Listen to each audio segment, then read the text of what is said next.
Before we begin, like this video, subscribe to our channel and comment, what would you do if a stranger began visiting your dreams? In the quiet town of Volterra, where the sea whispered secrets to the cliffs, lived a girl named Sofia Bellini. 24 years old, bookstore clerk, quiet, alone. But there was one thing that made her different from everyone else. She had never dreamed, not once. No flicker of memory upon waking, no strange visions, no nightmares, just darkness. Blank. Emptiness. Her parents had taken her to specialists, scans, hypnosis, therapy, nothing. Science said she did dream, she just didn't remember. But deep down, Sofia knew better. She didn't dream, because something had locked her mind from reaching that world, and that world until now had stayed silent. It was a rainy Tuesday night when everything changed. She closed the bookshop late, her coat soaked from the mist. As she walked up the stone stairs to her small apartment overlooking the sea, she felt something strange in her chest, like a weight, shifting. That night, she fell asleep to the sound of waves, and for the first time in her life, she dreamed. At first, it was nothing more than fog, a soft light. Then, a room, long windows, a silver chandelier swaying. She stood barefoot in the center, unsure how she got there. And then, she saw him, a man standing in the corner, tall, shadowed, dressed in black. His eyes were the color of old ink, and when he spoke, his voice echoed like it had waited years to be heard. "I was wondering when you'd arrive." Sofia froze. "Who are you?" The man tilted his head, stepping closer. "I go by many names, but you may call me Adrian." She took a step back. "This is a dream." "For you," he said with a small smile. "For me, something more complicated." She awoke with a gasp, drenched in sweat, heart pounding like a drum.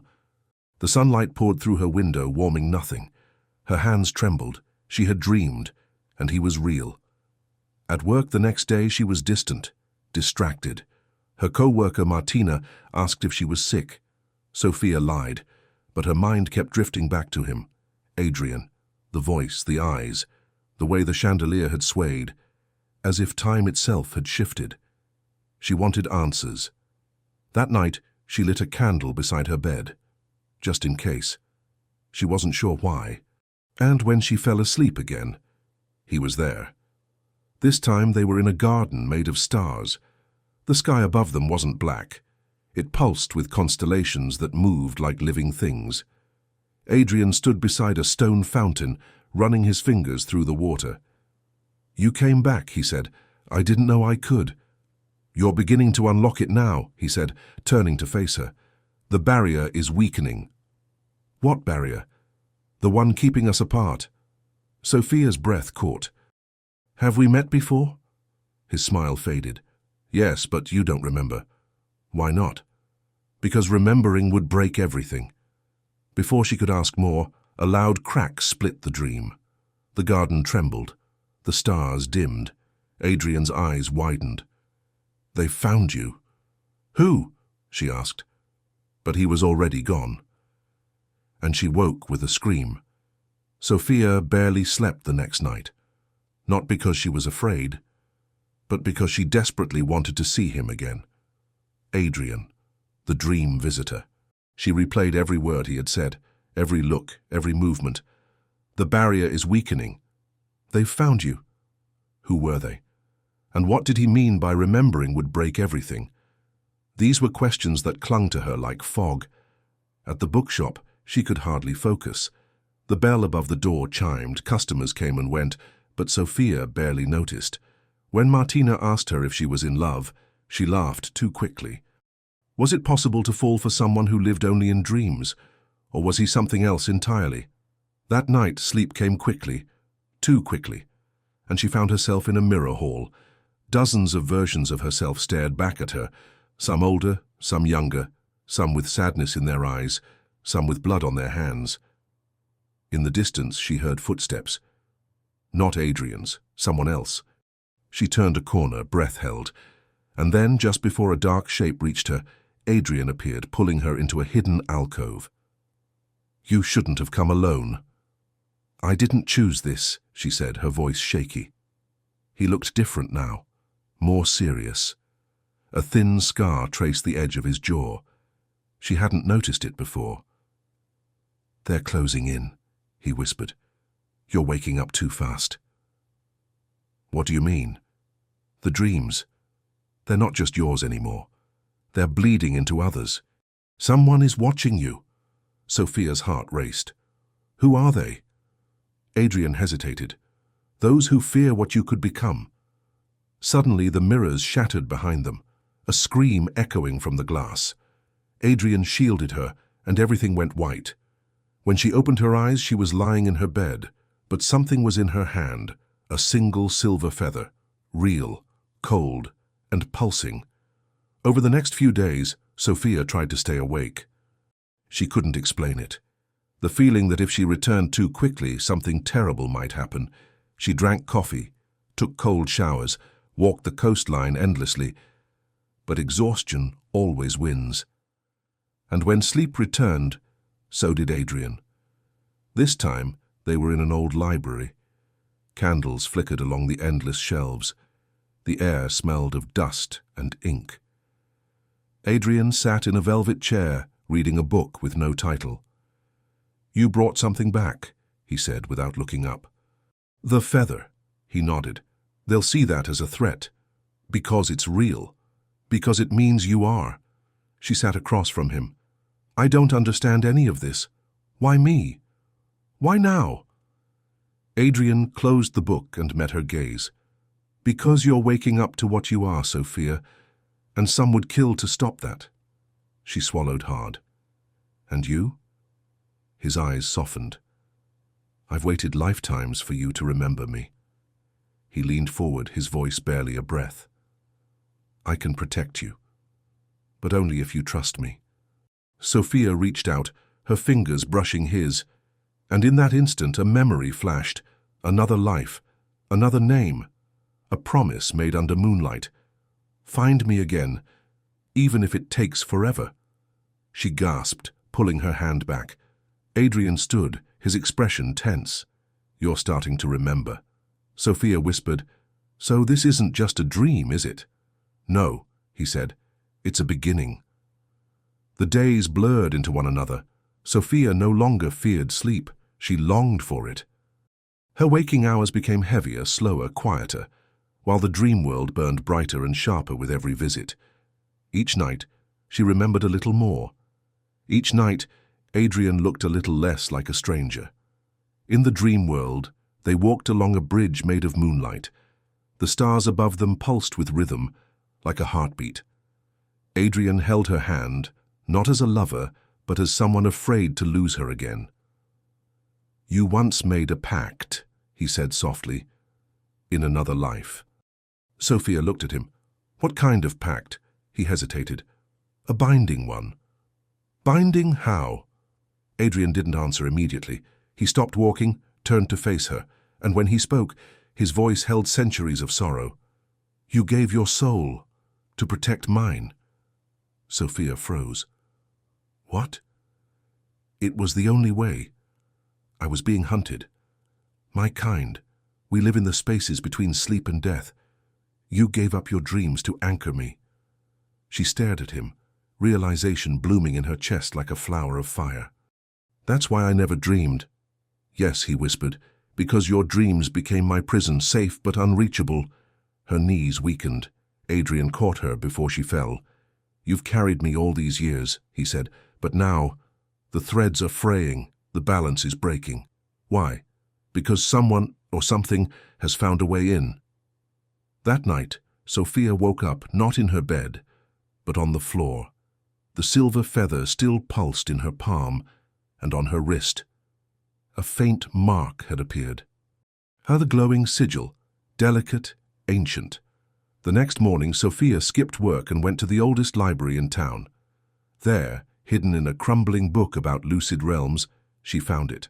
The same symbol, listed under a section titled Bindings Between Realms, Blood, Dream, and Memory.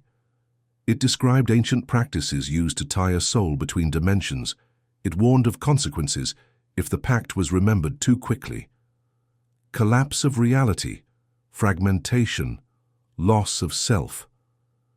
Sofia's hands trembled. She was waking up, too fast, and it could destroy her. That night Adrian came again. They met in a field under 2 moons. He looked different, tired, faded. "You've read it," he said. She nodded. "Tell me the truth. Am I dying?" His eyes glistened. "No, but your soul is splitting. Half of it lives in this world. Half mine still anchors me, and if they separate completely, you'll vanish." He nodded once. "So what do we do?" Adrian took a long breath. "You must come to the center." The center? The place between dreams and memory, the only place where the pact can be rewritten. He reached into his coat and pulled out a small obsidian key. "It will appear when you're ready." "And what happens if I fail?" Adrian stepped closer, cupping her face in his hand. "Then you forget me forever." Sofia's breath hitched. Her heart burned. She didn't speak. She kissed him, soft, slow, ancient. And in that moment, she remembered everything. A garden of fire, a temple of stone. Her blood mingled with his. A whisper, "I would give eternity to see you dream once more." She pulled back, gasping. Her eyes glowed, and the key appeared in her palm. The key burned cold in her palm. Its edges shimmered like obsidian dipped in moonlight. She felt it pulse with something alive, something waiting. Adrian stood at her side, silent. He didn't need to explain where it led. She already knew, the place between worlds, between the seen and the forgotten, between memory and magic. Sofia nodded. "Let's go." The dream changed. They were now standing in front of a gate carved from ancient stone. Floating, endless sky stretched around them, filled with stars that whispered truths in forgotten languages. The lock in the gate matched the key. Sofia hesitated, heart pounding. "If I go through," she whispered, "what will I become?" Adrian's voice was soft. "What you've always been, just whole." She inserted the key. The gate opened with a sound like the wind sighing through centuries. Inside was darkness, warm, alive. She stepped forward, Adrian behind her. The moment they crossed the threshold, reality shattered.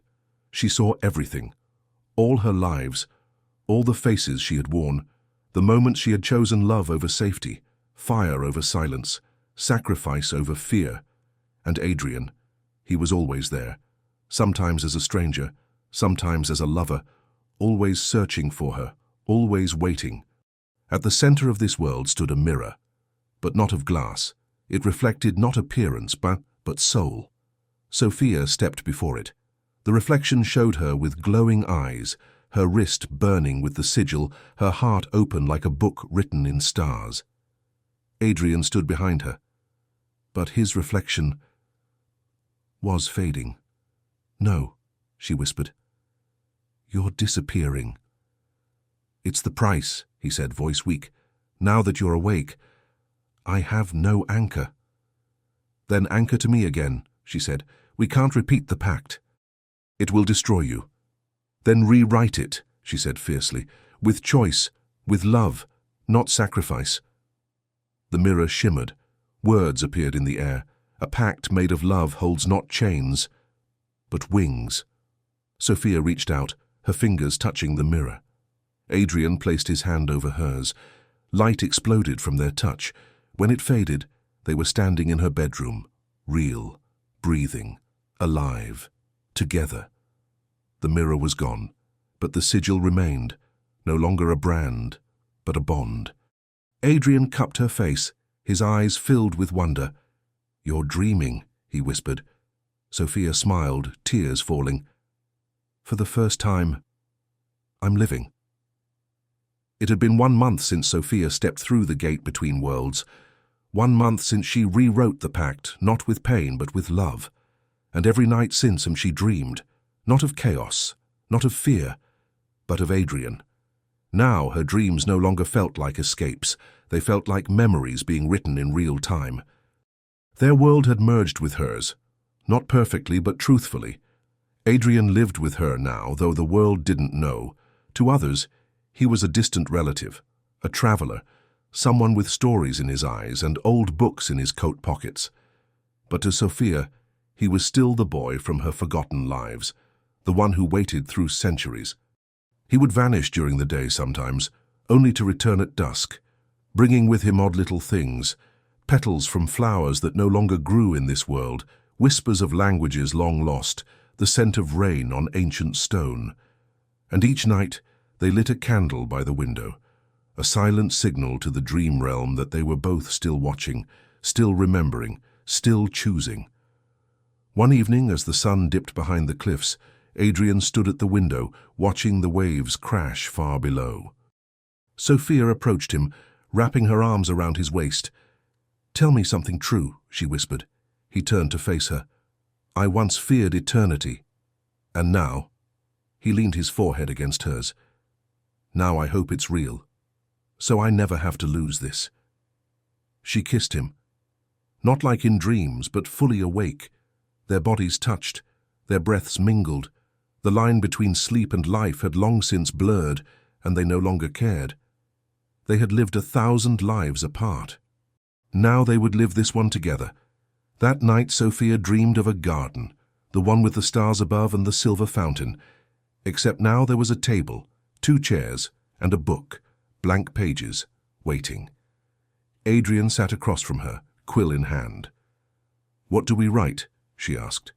He smiled. "Anything we want. Love that is chosen, not fated, is the kind that shapes worlds. True connection doesn't demand sacrifice. It invites awakening. And sometimes the greatest dream is finally living."